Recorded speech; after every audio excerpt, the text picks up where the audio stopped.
Hello, Coldwell Banker friends. It's Matthew Rathbun, and I have two cool AI-related things that I have plugged into my Moxi website that I thought I would share with all of you so that maybe you could benefit from it too. So let's jump right in.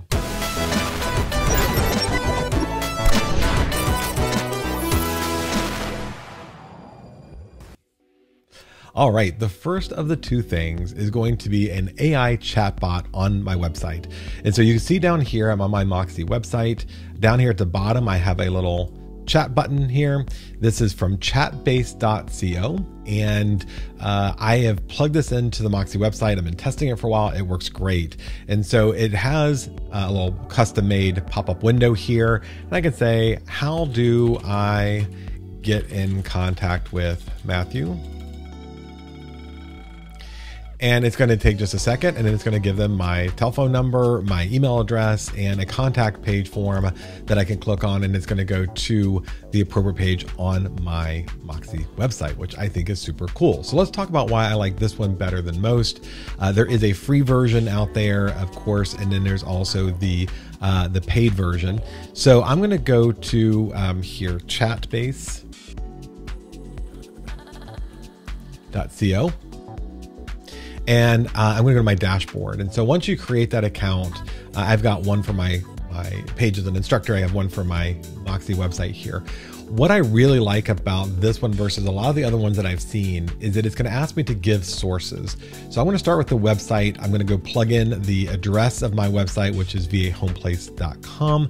I'm going to go fetch the links, and it'll take and index the website pages from my Moxi website. Now, some of the websites, some of the pages did not automatically index, and that was fine. I just went and copied them in here, hit fetch more links, and then it added it here. So these are the primary pages that the AI model is getting data. So if someone were to ask for information from this page, they can get it. The next thing I like about this is under the chatbot, under the settings, I can go to chat interface, and I can program what I want that entry-level conversation to be, what starts the conversation. I can give them some sample prompts if I want them to, like my contact page or my bio or who I am. I can add a placeholder for waiting for results. And in the footer, I was able to add something. As a real estate agent and broker, I'm concerned about some liabilities with AI. So I've added this disclosure. AI may be subject to mistakes. No information provided is deemed reliable and should be to be reliable and should be confirmed. You can choose a little headshot there of whatever you want your AI assistant's picture to be, some icons, some other things. Back over here in sources, I forgot to mention that not only is it my website, I can add text. So I copied my bio in there, files, I uploaded my resume, whatever. You can also then start creating Q&A. And so you click on retain the chatbot. It will take all the data you want to give it to learn and then be able to respond to questions from people. And then once I've done those things, and there's of course a lot of other stuff you could do, it has a lead generation tool and some other things, I'm going to go to embed on website, and then I'm going to go click on copy the script. So I don't need to edit anything. It's going to give me the HTML script code, copy script. Now I'm going to go over to my Moxi site, and I am already logged in. So I'm going to go to the builder.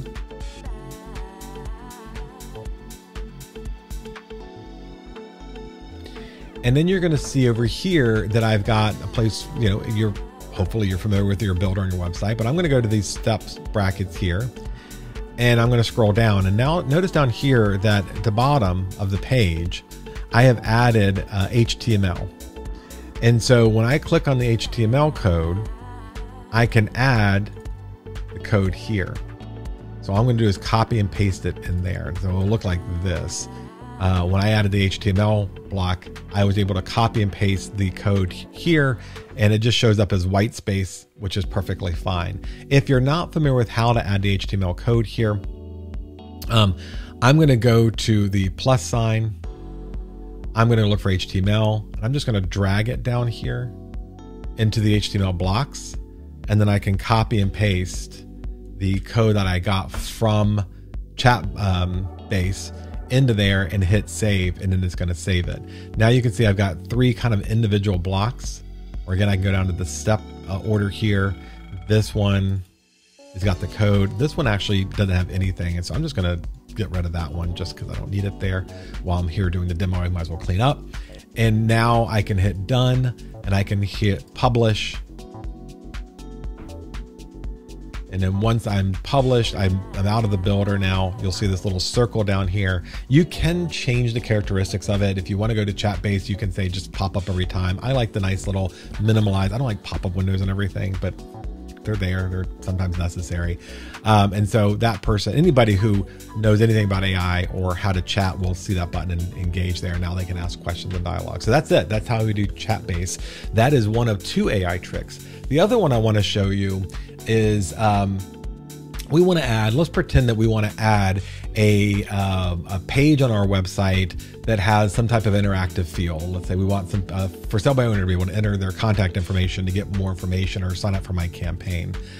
And a lot of times agents do not have necessarily tech skills that are substantive enough to write HTML code, right? That's not really your thing. Maybe you don't want to do that. So I went ahead and created I just wrote it down. I used my iPad to create this. I just personal pride, I have to say I have very good penmanship, but in this case, I intentionally used sloppy handwriting. I wanted to see how effective this was going to be. So what I said is I just wrote down on a piece of paper, and then I can take a picture with my phone and upload it to the ChatGPT app or to my desktop. And I said, I want a contact form with a name and a place to enter the name, and an email, a place to enter the email, etc. How can I help? And then I want whatever results come back, I want it to go to my email address. I want those results to be emailed to me. This is a simple version just for training purposes. But I'm going to take that graphic that I created, that either the screenshot or the scan photo, I'm going to add that to ChatGPT, and I'm going to say, please create HTML code for my website that will make a form to look like this graphic. All right, and I'm going to do that, and it's going to take a second. It's going to read through the data, and then that's it. I've got this HTML stuff that you may or may not know anything about or care what it looks like. I'm going to copy it. Oh, I haven't finished letting it write. Okay, hold please. I'm going to click on either copy the code, or I can highlight it and copy it. Now I'm going to go over to my Moxi website, and I'm now here on I'm using create a post just for training purposes. You can create a page. I'm going to go over here. Normally when you log in, you're on the visual page. I'm going to go to the text page. I'm going to copy in all that code that was created through ChatGPT that I don't need to understand. It's just there. Go look at it visually and see that it created a contact form.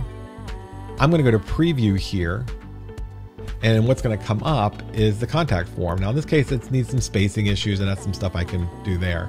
But I can add my name of the client, my email address, my phone number, how I can help, and then submit. And guess what? Those results now go to my email address. Now there's already a contact page on here. This is simply a training tool for Moxi. This video is just for training there, and I can see here where the problem was, and I can go in now and start moving stuff around. So again, there's already a contact form, so please don't use the contact form as a way to create it.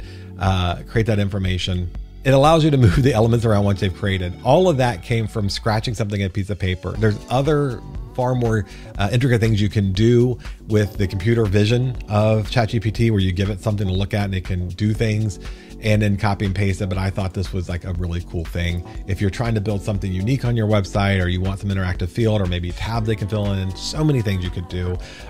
Your imagination is your only limitation. So that's it. I can hit publish now, and I would have a new contact form and something new on my website to use for my marketing. All right. If you have any questions, always feel free to reach out to me. I'm happy to help.